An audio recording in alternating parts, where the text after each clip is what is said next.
In today's news, we will be giving you a look into the latest Afro-American Society event. We will also be premiering a brand new advice segment. And as always, we will keep you updated on what happened in sports this past week. And we will let you know about some upcoming events here on campus. This is Griffin TV.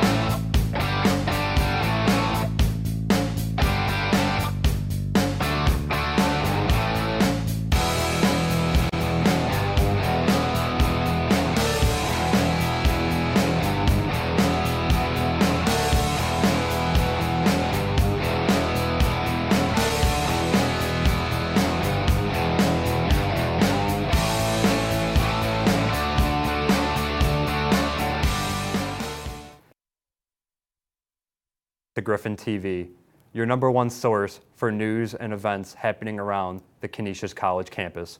I'm Brandon Sieteski.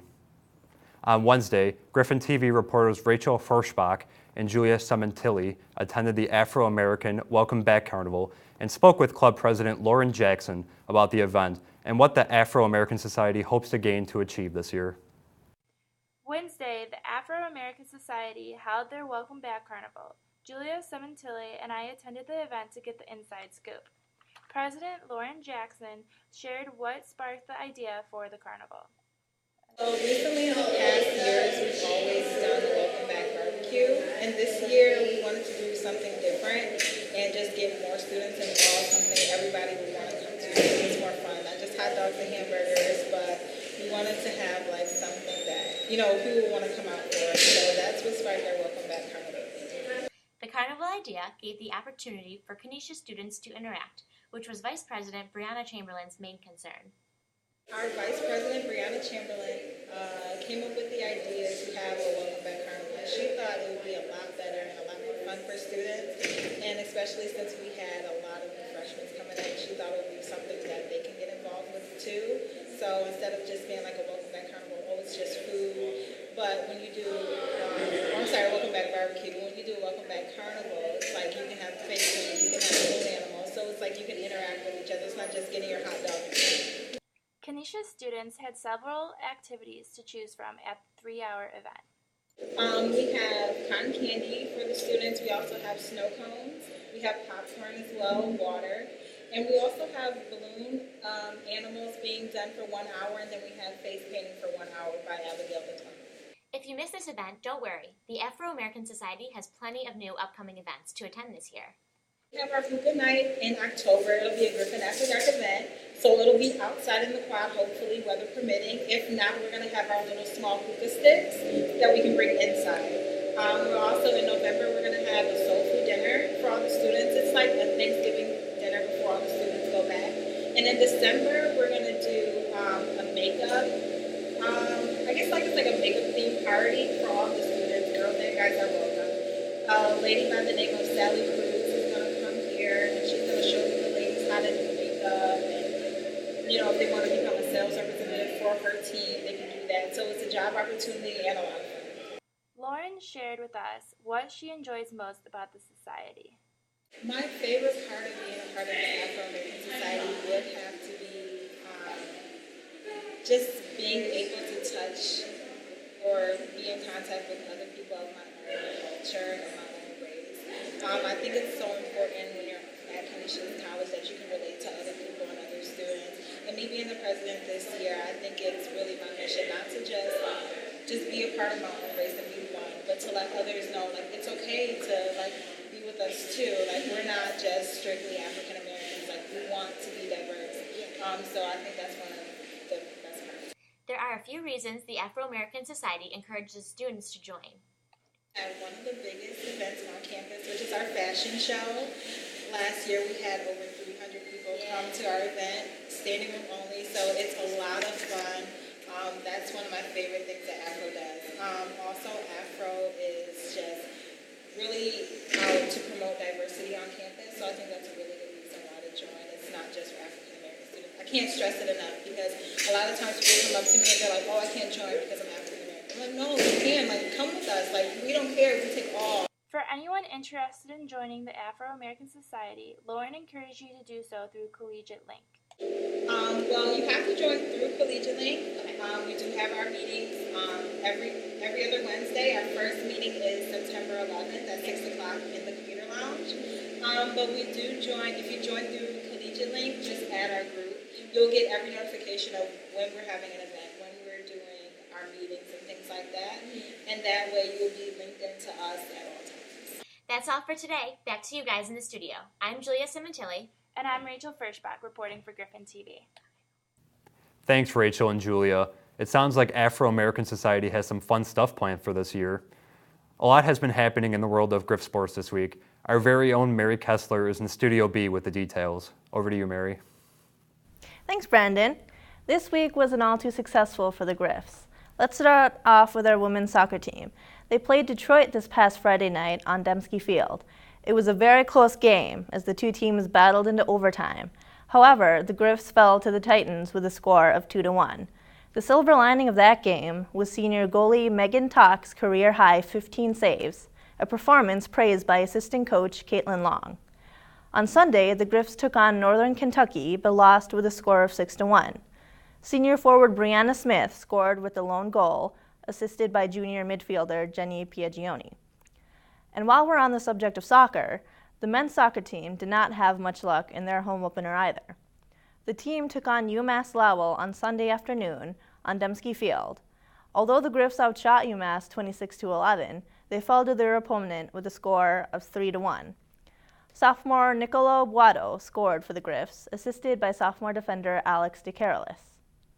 Moving off the field and onto the court, the women's volleyball team traveled to Morgantown, West Virginia this past weekend for the Mountaineer Invitational. They lost a close game to Fordham on Friday afternoon with a score of 3-2 and were blanked by West Virginia the same night with a score of 3-0. The next day, Saturday, the Griffs took on Norfolk State in the morning but unfortunately lost another close game with a score of 3-2. Later that afternoon, the Griffs faced the Navy but were blanked again 3-0. And as much as we like to see our Griffs victorious, every player puts in a tremendous effort into each game despite the outcome. With that said, let's take a look into what's coming up with the Golden Griffs. The women's soccer team plays at home on Sieteski Field for their next two games. Friday, September 13th, they take on Albany at 7 p.m., and then Sunday, September 15th, they take on Akron at noon. The men's soccer team hits the road on Wednesday, September 11th to face crosstown rival Buffalo at 7 p.m. They then take on Robert Morris at home on Sieteski Field on Sunday, September 15th at 3 p.m. And finally, the women's volleyball team will travel to Lewisburg, Pennsylvania this weekend for the Bucknell Invitational. They take on Fairleigh Dickinson on Friday night at 7. Saturday, they face Ryder at 10 a.m. and then get back into the action against Bucknell at noon. Be sure to come support all of your Griffs at home and wish them luck on the road. Well, that's all we have for you today. Be sure to tune in to #GriffSports every Thursday night on Channel 4 with your hosts Kyle Ferrara and Brandon Rudd for more in-depth coverage on your favorite Canisius sports teams. You can find #GriffSports on Facebook, Twitter, and YouTube. So be sure to like us, follow us, and watch us. See you next time, Canisius. Back to you, Brandon. Thanks, Mary. We are going to take a quick commercial break. When we return, our very own lifestyle editor, Rachel Firschbach, will be premiering her brand new segment, Ask Rachel. She'll be providing some very useful tips you don't want to miss. Stay tuned.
Welcome back. Our sports director, Kyle Ferrara, sat down with the Griffin sports editor, Jordan LaBarber, to discuss the upcoming basketball schedule. Let's see what they had to say. I am joined by Jordan LaBarber. He's the sports editor for the Griffin. He's the beat writer for the men's basketball team. And last week, the Griff schedule was released, and there's some exciting games on it. They've got the matchup against Notre Dame that we've been teasing, and they also play in the NIT season tip-off tournament, which is something that this program wouldn't have been invited to the last couple of years. Yeah, last year, going to postseason play, having a 21 season definitely played a big role in them getting there. And although we don't know the games yet, I know Rutgers is a potential matchup. It definitely provides a big opportunity for the team. You win the game in the first round, another upset in the second round. It's going to take a couple upsets, but you have the opportunity to play at Madison Square Garden, really get on the national stage, and that's a big opportunity for a program like us. Yeah, you just mentioned they can make themselves available to the national population. They'll be seeing our team here. If they win a couple these two games here, what does that do for them when it gets down to the road into postseason talk? Well, winning those games, it's all about experience, I think. I asked the guys last year after they played games at Syracuse, the big games here against St. Bonaventure and UB where the crowd was full and it was a playoff-type atmosphere. They always say, those are the games that prepare you for that postseason atmosphere. And I know this team wants to make a run at the MAC championship, so it's a big deal. You mentioned the crowd. We all know last year, it was pretty disappointing. Fans, you dropped the ball. You got to be at the games more. I'm saying it right now. Let's look through the schedule. There's some big home games. Obviously, you're going to have Niagara at home. Mm-hmm. St. Bonaventure is not at home this year, but what are the games that fans need to come out and see? I think you got to come out for Niagara, obviously. But I think Iona's a big game. That's the team that bounced us last year, and that's a very talented team still. Sean Armand can shoot as good as anybody in the entire country. Quinnipiac and Monmouth, two first-year teams in the MAC. That's going to be their first visit as conference opponents. Those are games I look forward to covering, and really all the conference games are a good time because you never know in the MAC who's going to win. So. Do you think that we will actually see more fans at these games? Oof, that's tough. I know we have that group of committed fans. I know Coach Barron, it seems like his single most mission here is to get the fans to the games. I know he's going to try his hardest. I think it's on Canisius to really get out there. It's tough for me to say, though. I know we'll be at Niagara, though. That's true. That is one of the few games where they definitely did have the fan support, and the encouraging thing there was there were a lot of fans that went to Niagara, too. And they have a Valentine's Day date at Niagara, so that should be a good one. Be sure to travel. I'm sure Joe Rotigliano and C-Block will have something for you to easily get up to Niagara. Let's talk about Notre Dame now. Okay. They went into Syracuse last year. Mm-hmm. They competed in the first half with less than a minute to go. They had a 1-point lead. It was 32-31 or 33-32. I don't have the score in front of me. And then in the second half, Syracuse pulled away. Do you see something similar happening at Notre Dame this year? I think they could compete early. I think in a lot of games like that, the mid-major team has a chance to compete. Do I see them having a chance to win? Niagara went to Notre Dame last year, and they got blew out. So it's going to be tough. But, we did have the upset over Temple, and Temple was a good team. Temple was a team that beat Syracuse last year, who actually beat Notre Dame last year. So it's there. The opportunity's there. We still got a good team. We lost some pieces, but I think they have a shot. Brandon and I put a number on it in our last segment. Mm-hmm. If we ask you to do that, are we putting you on the spot too much, or are you comfortable? Let's put out a number right now. 20%. Okay, so you agree with Brandon there? Yeah, it's a long shot, but it's a shot. Excellent point. And let's go kind of to the end of the season now. And you saw last year we had key matchups with Rider, with Iona late in the season. Look at the last handful of games here. Which has the potential to be the most impactful game as far as postseason seeding goes? Ooh, you talking about the conference schedule? With MAC play, yeah. They're all so impactful. I think the only answer is the last one, because at that point it's going to be so jumbled together. They're going to have to win all those games because, honestly, it's a conference where the best team and the worst team are going to compete head-to-head, no matter who's playing who. So, obviously, the game against Rider, the game against Manhattan to close the season, it's a tough road trip to close it out. So They definitely have a tough end of the season. Out of their last 6 games, 4 of them are on the road. It starts with the Niagara game, ends at Manhattan. And if you look at last year, Manhattan wasn't one of the top 5 seeds. They went to the championship game anyway. So does the regular season seeding even matter? Oh, it matters. It definitely matters. Like I said, anyone can beat anyone in the MAC. That being said, Canisius played the whole year last year looking like a top seed. And things don't go their way in the last day of the season, and they end up all the way down at number 5, I believe. And that paired them with Iona in the first round. You know, I think they could play any other team in the first round last year. They advance. So the seeding definitely matters. It definitely matters in who you're going to get that first round. Thanks, Kyle. Today is an exciting day at Griffin TV because we are premiering a brand new segment called Ask Rachel. Rachel Firstbach is in our studio with more. Thanks, Brandon. I'm so excited to be hosting this brand new segment where viewers will send in questions or concerns, and I'll try to offer my best advice. We got lots of submissions this week, so let's get started. Our first question is, I'm a freshman. I recently had to do a paper for one of my classes.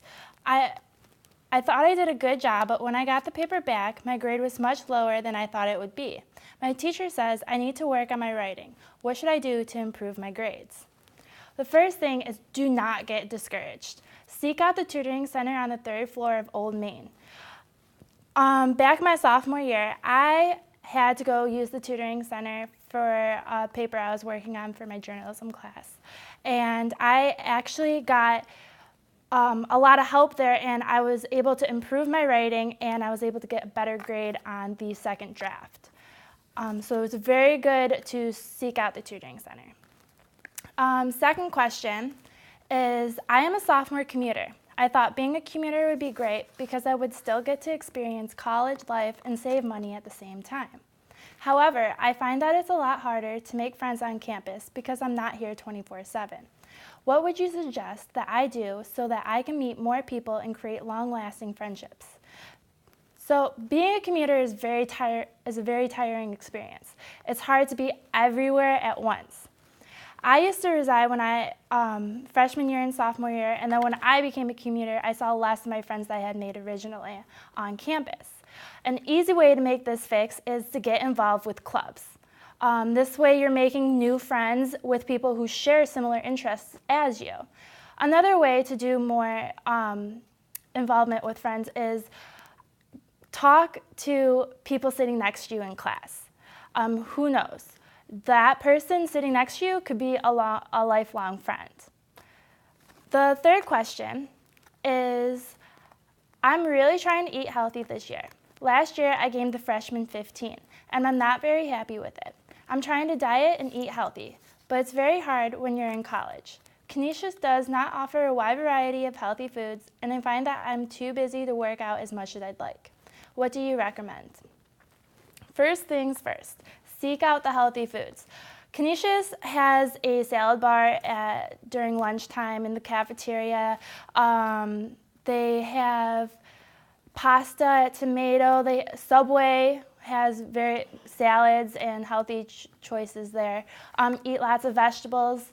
Another suggestion is take the stairs when you go to class. If you have a class on the 4th floor of Old Main, take the stairs. It's a very good workout for your legs and also your abs and your buttocks. Also, you can attend the Healthy You Series events like Zumba that we have on campus every Monday night. That completes the segment for this week. Back to you, Brandon. That was definitely some helpful advice. If you want to send in your own question, email us at griffintv19@gmail.com, and maybe your question will get answered on the air. All questions will remain anonymous. We are going to take a quick commercial break.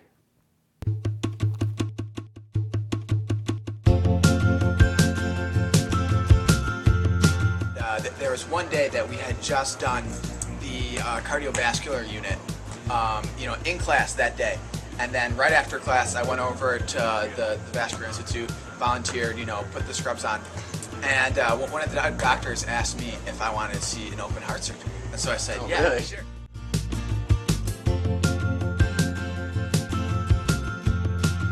I came into Canisius as obviously as a freshman.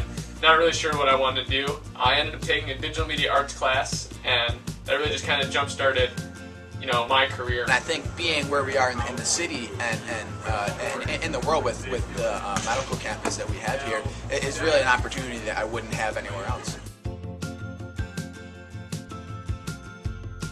It's more than just academics. Meet different people, go out and do things. There's so much more to college. It's an experience. I instantly fell in love with doing video work, graphic design. I started pursuing more and more opportunities in the school, whether it was doing admissions videos on the sides. I did a couple videos for alumni relations, the president of the college, and then I actually got noticed last year, and they sent me over to the Philippines to create a feature-length documentary. I lived with the host family while I took classes in Spanish with Spanish professors at the University of Oviedo, and I was a Spaniard for a semester, and it was the best decision I made as a college student.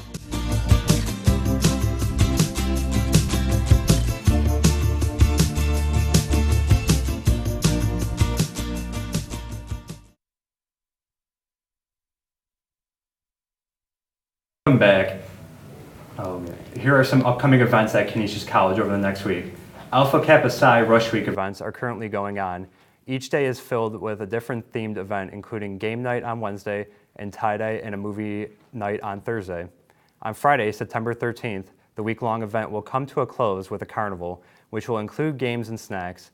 This event is free and open to the whole campus. Do you like watching movies? Come watch a classic-based movie with a pizza. Classics Club is presenting a movie night on Thursday, September 12th at 7:15 p.m. in Old Main 403. The event is free and open to the public. Fusion Gaming Club presents Game Night every Friday in the Commuter Lounge from 7 p.m. to midnight.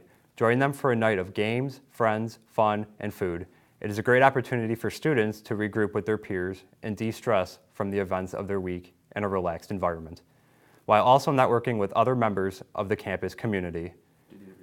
Okay, so now I am joined by our very own presidents, Gabby Walter and David Goodwin. I'd like to welcome to the show. Thanks for coming on, guys. Yeah. So I guess my first question is, both of you have been with Griffin TV for a long time. I believe you've been on since your sophomore year? Mm-hmm. Yep, and freshman year, right? Yep. So can you share some of your most valuable experiences you've had over the time? Yeah. Do you want me to go first? Sure. I don't think that there's one that necessarily stands out to me. I think that since we've been really putting this club together, it's nice to see each week putting together a more consistent show, really seeing students grow in their work and being able to, really show the Canisius community what we can do and inform them about everything that's going on is great.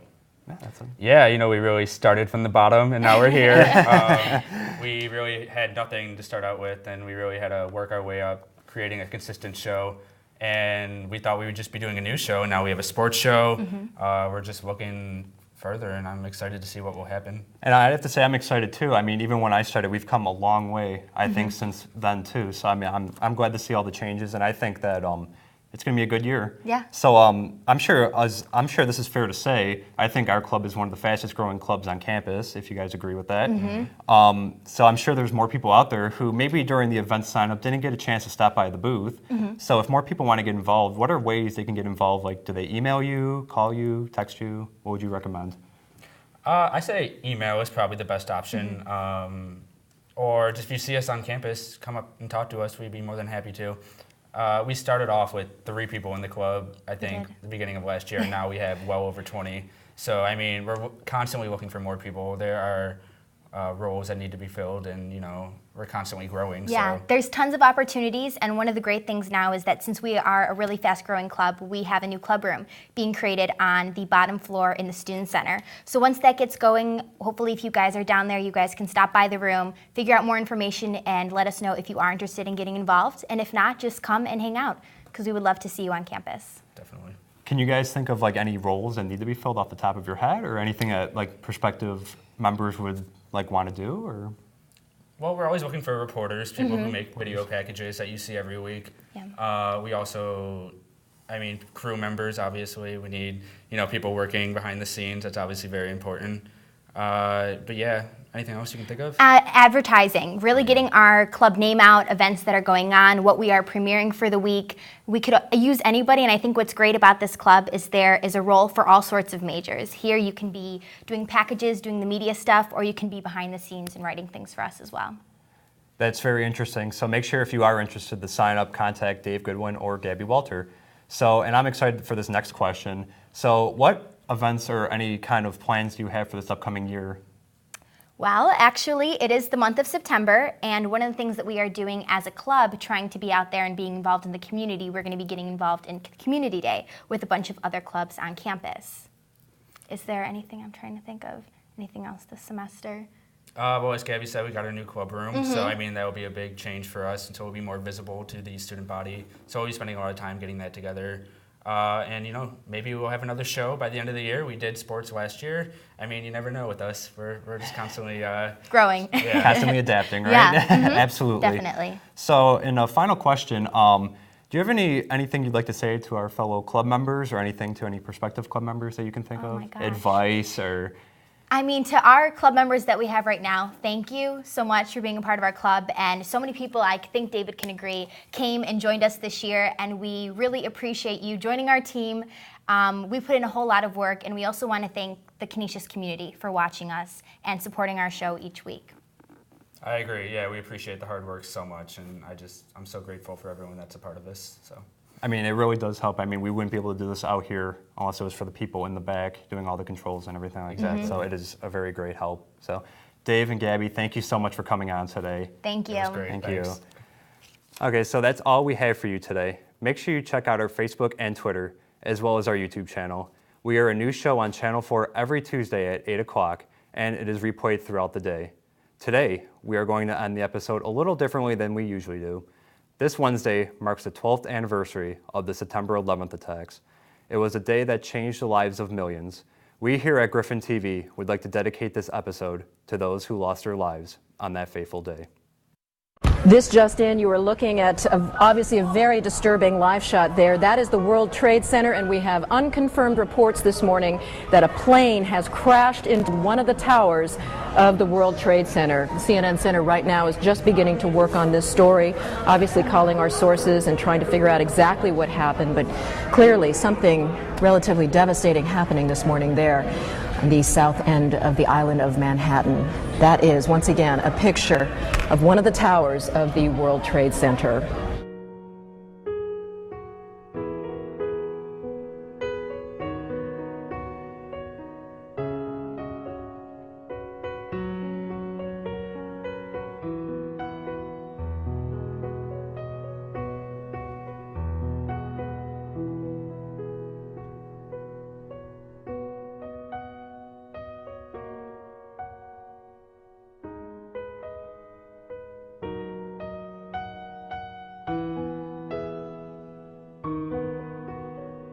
I was in the PATH train and there was a huge explosion sound. Everyone came out.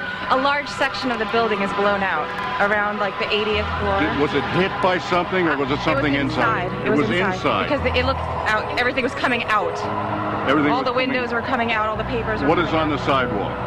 I didn't see anything. Was there any people hurt, do you know? I just ran and everyone in the PATH train just ran. I don't know if anyone was hurt, but I assume they were because the windows were all blown out.